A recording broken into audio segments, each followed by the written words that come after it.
Was good, brothers. So today, I wanted to know something. Like, are you tired of hearing people tell you to focus on the positives of things, right? And sometimes you might wonder, like, is that even possible for me to do? Like, how are they able to focus so much on the positives while I'm stuck here thinking about everything that could possibly go wrong and making a big fit about it? Because if you're anything like me, that was the case for you, okay?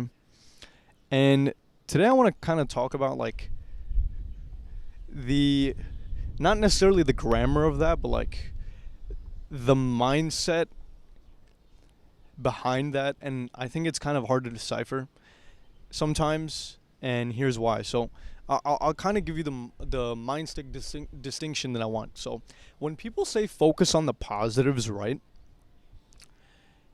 They're not trying to say that something bad happened and you need to somehow destroy the meaning behind the negative thing and then make it positive. That's not what they're saying. So let's say your car crashed, or your car is broken down or something, or like someone broke into the mirrors, or something you like got stolen or something like that, right? Or something you like got broke. It's not like what it's not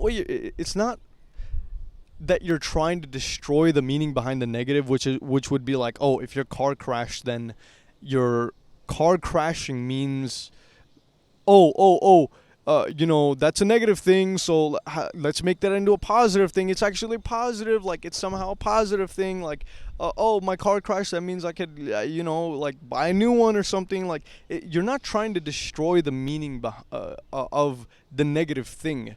Some people try to cope too hard and say that this negative thing is actually a positive thing, like it's like a blessing in disguise or something like that. And I don't necessarily believe that. I don't like doing that because it feels more of like a delusion. It feels more like you're trying too hard to think or make that thing into something positive, and kind of trying to delude yourself into thinking that what happened isn't necessarily negative. And you might think, well, wouldn't that fall under your mindset of like believe in anything that serves you, right? And it would, but I think it's important not to delude yourself either. You have to be honest with yourself. And so how do you look at all the positives without destroying the meaning in the negatives, and without destroying the meaning of the negative? I think that's what they do in therapy sometimes, but I could be wrong. I don't want to speak too much about that, even if I am a psych major.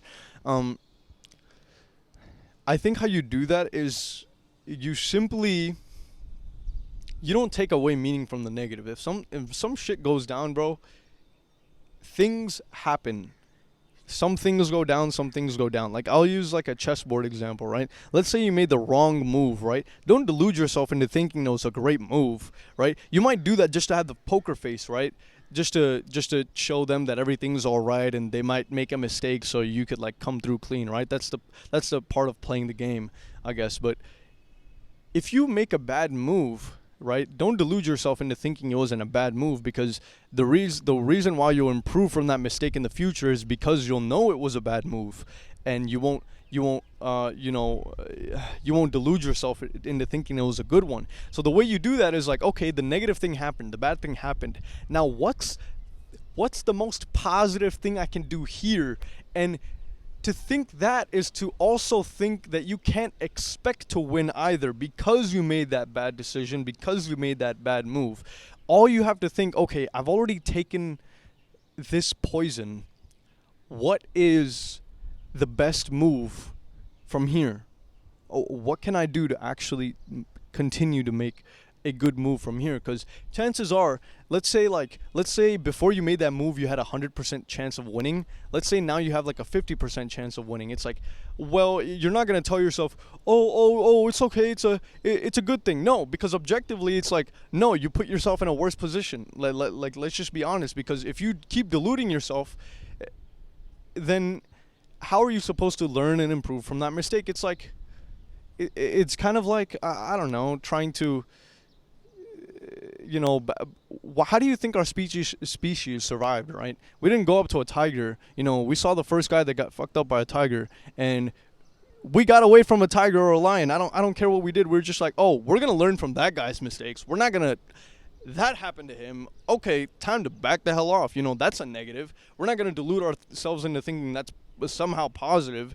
And you can't delude yourself into thinking that's something positive, right? You saw that guy literally just get murked by a tiger or a lion. You can't see that as a positive. So you must be objective and true about the negatives and then see where you can go from there. Okay, so I'm in this shit position on the board, playing the game. I made a really bad decision. Okay, it is what it is. So I know not to make that decision in the future now, whether it's wearing a certain kind of clothes somewhere or like doing something, or maybe like I guess I'm talking in terms of stealing and stuff like that, because that tends to happen here a lot in Karachi, but but I'm not gonna park my bike there, or I'm not gonna do this next time. So so don't destroy the negative meaning behind it, and then find what's the next best move you can actually do from there. And you might think, well, that's very difficult to do, or some of you might be sitting in my position or looking at me and thinking, well, that's easy for you to do. It's like, you don't have to deal with this or you don't have to deal with that. It's like, that's what I'm saying. That's the best time in determining what's the next move for you. Whenever it is the hardest for you to determine that shit, and everything is falling apart and your life is just not where it could be and your emotions are taking a hold of you and everything, that is when you have to have a mindset like that, and you have to learn to cultivate that. It isn't something that just magically happens. Like I didn't born one day, came out of the womb and said, oh, positive thinking. No, I didn't do that. You have to cultivate this, and you have to do it consciously. It is a practice. It is a skill. It is muscle memory. Your muscle doesn't grow on the first day. It takes days and days and days, and even then you'll make mistakes.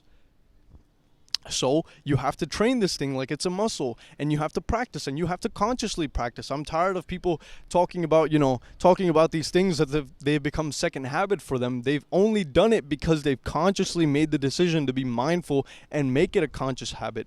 And that's what made it a subconscious, because they do it so often. It's not that it magically just happens, that they magically think in the positive, or rainbows and sunshines and shit like that. It's like, no, they went through so many negative scenarios that kept happening, and they were like, okay, look, how do I see the positive in this? How do I see the positive in this? What's the next best move? You can't necessarily turn that negative into a positive always. That is, if you can, great.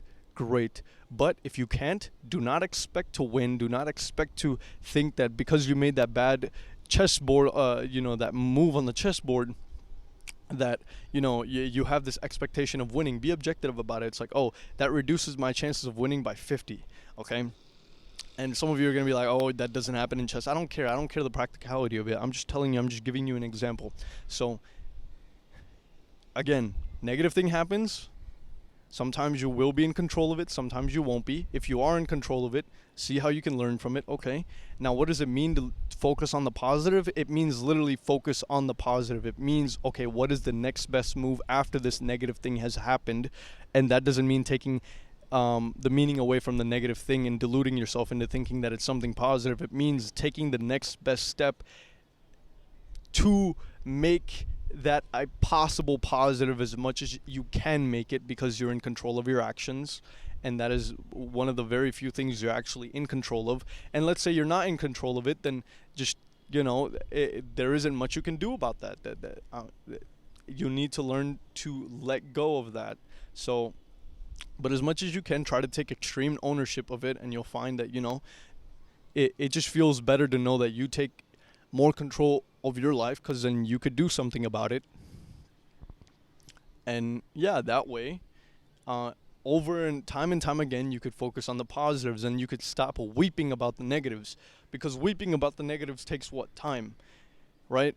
And sometimes we're put in a position where we feel like that is the only thing we can do, but that is when it matters the most to be able to have that kind of mindset. It's like, okay, this is what Shay was talking about. You're going to remember this when you're going through something rough. You're going to be like, oh, okay, I'm in this scenario right now. What is the next best move? Maybe you've crammed for an exam. Maybe you've procrastinated for an exam all the way up until this point, right? And you're thinking, okay, I'm thinking about what Shay said. Okay. And it's very, very hard, because like I only got like 3 days to study for this exam. Or it's like, okay, I should take extreme ownership. I shouldn't say it was because of this, or because, I didn't have the right materials, or because the professor did this, or because, I didn't do this. It's because of you. You could have, if someone can get an A in that class, so can you. So you have to think, okay, how can I do this better next time? Okay, I can do that. But in the meantime, how do I fix the problem that I have right now, rather than sobbing and weeping about how you didn't study for the exam and how the professor did this and how this happened and how that happened?